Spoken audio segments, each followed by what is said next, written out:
going on, everybody? Back in the Fishing Planet game, doing a little recording here with a 12.7 pound steelhead worth a little bit of money. Not not bad. Just to let you know, I think I'm still on a premium account, so that's gonna bring it up a little bit. But I'm gonna do some fishing here in California. I'll show you what I've got right now for a setup. I've got the 6.3 length, the Cosmocast 6.3, 12 to 50 pounds. The reel is a max drag of 48 pounds. I believe I've got, I don't know what pound test I've got on for line, to be honest with you. Looks like 40 pound test, most likely. But I've got that blue crankbait. And as well as I'm going back and forth between crankbait and these crawfish at 74 inches down. We are fishing. It's going to be a 75-degree day, beautiful day out. We're fishing here at the docks. And of course, we're just about at that peak time. So I wasn't really going to record anything. However, if I can figure out what setup I need here.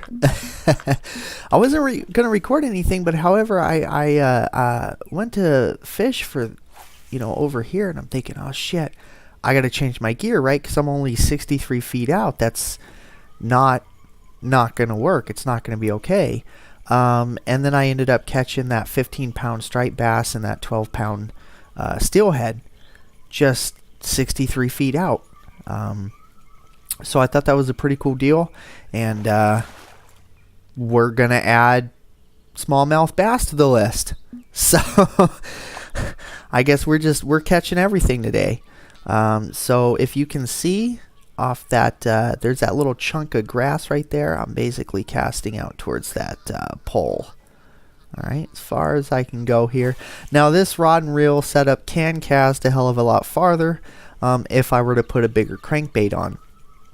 But the point of this is to target those of you who might think, oh shit, I got to cast all the way out there, or I have to have a kayak in order to catch anything. You don't, apparently. You don't have to be able to cast that far. So I also have a kayak. There's my kayak. It's what is it? The Chinese New Year kayak or Year of the Dragon kayak? I can't remember what it is, but it was one of the DLC packs. So yeah, it is nice to have. So instead of having to rent one for, whatever ridiculous amount it is. Oh, there's fish. I always have a kayak now. So holy shit, look at that. We got a salmon too. So just in this one spot, we've got a striped bass, a steelhead, a largemouth bass, and a salmon. Not bad. I've actually never caught a salmon here. This is a first for me. So I thought they were all up at the dam, but I guess not. So, and remember, it is a crankbait with it's a 3-foot diver. 3/0. And this blue and white, I mean, normally I go with the green and white, but this, or the lime, that lime colored one. But this one is just amazing. I don't even know what to say, really. I mean, this has been the lure to use right now at this spot. So what we can do is, I believe I've got a bigger one. There's fish. And we can see what we can get out further. I know that there are some really big striped bass out in the 100 foot range out there on the other side. So the thing is, though, is that when a spot's hot, a spot is hot. You don't want to leave it, especially in a simulator. All right. Well, I hope everybody's having a great day. It's almost Friday. Almost. So close. Hope everybody's having a good week so far. And been watching some catfishing videos on YouTube. I've never been catfishing. I've never lived in a state that's had them. So, and I don't know if California does have them. I don't think so. You know, I haven't actually, since I've lived here, I have not been able to go fishing yet. So, here pretty soon, I'm hoping to charter up a boat and, oh, there's fish. Hoping to charter up a boat and, get out there for, they've got tuna here, which I've never caught tuna before. So, pretty excited about that. Love to go for some more halibut. That's something that I caught a lot of in Alaska that I love. That's just such a good fish. They also have crabbing charters out of here too, so it's pretty good deal living up here in Northern California. Oh, there we go. There's our striped bass. Beautiful looking fish. Look at that. Nice. 9.8 pounds. Go ahead and keep that, of course. But yeah, love to go crabbing. Love to go fishing out here.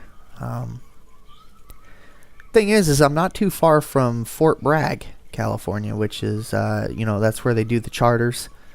You know, that's where I'm closest to, so I really want to get in on one of those, and they're cheap. It's like, I think it's $80 $85 for a half day trip plus tip, and everything's included. That's amazing. You go on a charter up north in Alaska, we paid anywhere from $180 to $280 for, I think it was like an 8-hour trip. I mean, it's still not that bad, but you got to think tip, and then you got to, you know, fillet the fish and all that crap. So, not bad. 13.6 pounds. Normally I'd be cutting the video, I'd be all silent and fishing and all this and that, but I mean, holy hell. So far, there's nothing I'm going to have to cut out. This is great. This is going to be just straight catching fish. I was planning on using the bait, too, to show you guys the crawfish bait setup, but this seems to be doing it so far. But now that I've said something, who knows, right? Probably jinxed myself now.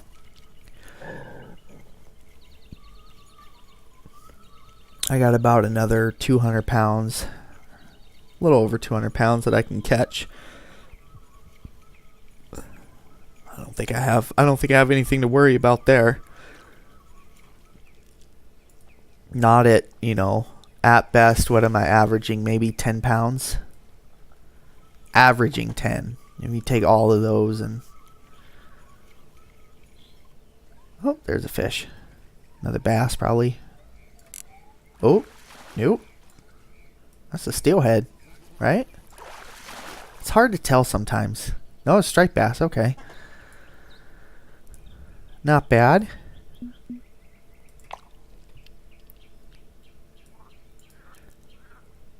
It's funny because in the water they all look the same. The salmon, the Atlantic salmon, I should say, striped bass, steelhead, and there's one or two others I can't really think of right now, but they all look the same when they're underwater.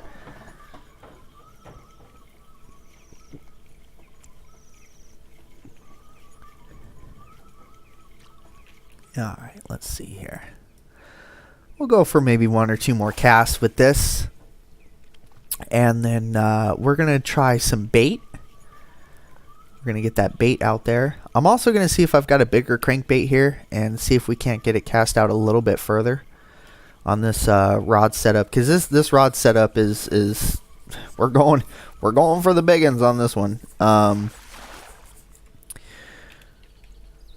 Nice fish. See, I don't want to mess this up. I don't want to mess this up, but we're going to see what we've got here for lures. There's the 12-foot 4-aught. The 30-foot 4-aught. I don't really want to do that.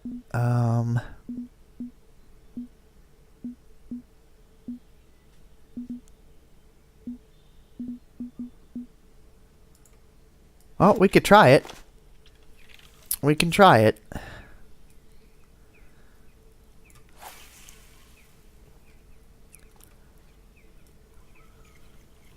80 feet. That's not very optimum for where I was going, so we'll go ahead and switch the rod setup here. We'll take the crankbait over to the other one. See, everything I'm catching is within, you know, within what, 20 feet, 30 feet. So, alright, so this is what we're going to do. We're going to put that one back. And we're going to take over... This one ought to be fun. Nope, too light. Alright, there we go. And, what do you mean slot 4 has no tackle? Did I not? And that's for the 4-02. Alright, well. It's because I was in slot 5. Had a brain fart there, guys. Alright. There we go. That's a little better. But it's a 30-foot diver. That's the problem. So, we'll see if that works. We might have to do the stop and go method here. Bring that rod tip up. Nope. Nope. Alright. Well, that's just not going to work out. Not going to work out.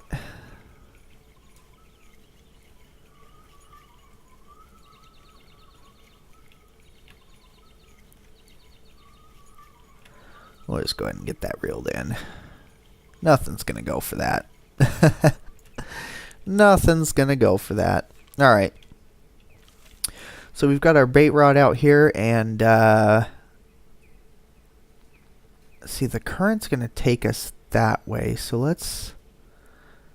There's a deep part right in this area here that I've been doing well on.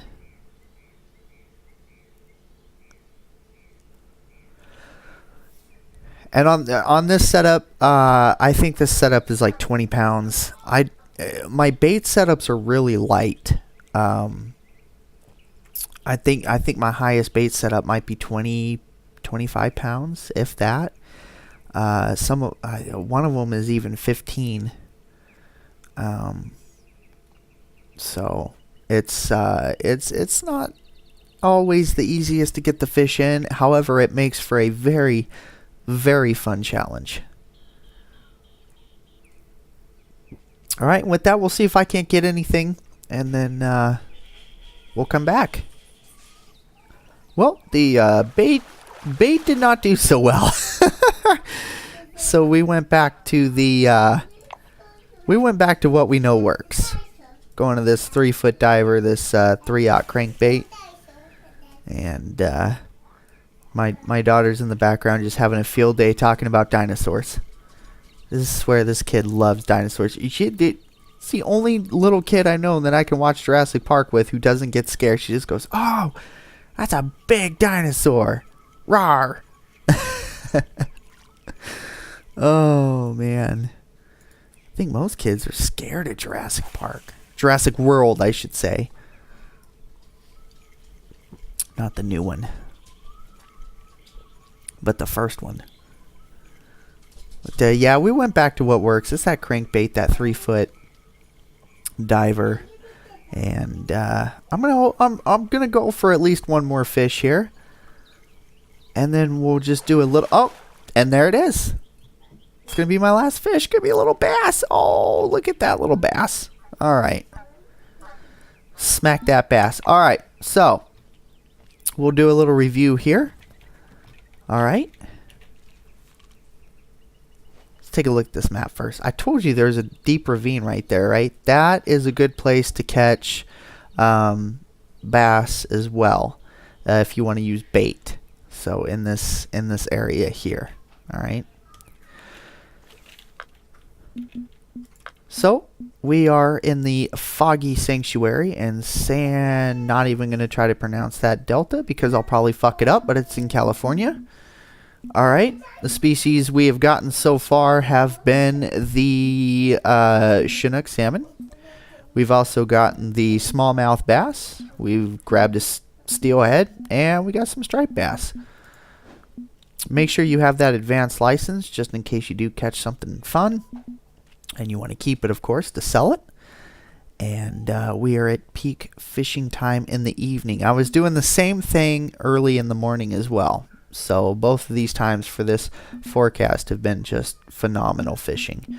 And of course, we go to the end of the dock, and we see that there's that one patch of grass there. One patch of grass there. We're going to go right off the end of that patch of grass, and we're going to go out as far as we can. Okay? All right, you guys. As always, I hope you're having a fantastic week. And, oh, she's just all hopped up on baby crack. Hope you guys have a great week. And as always, happy fishing.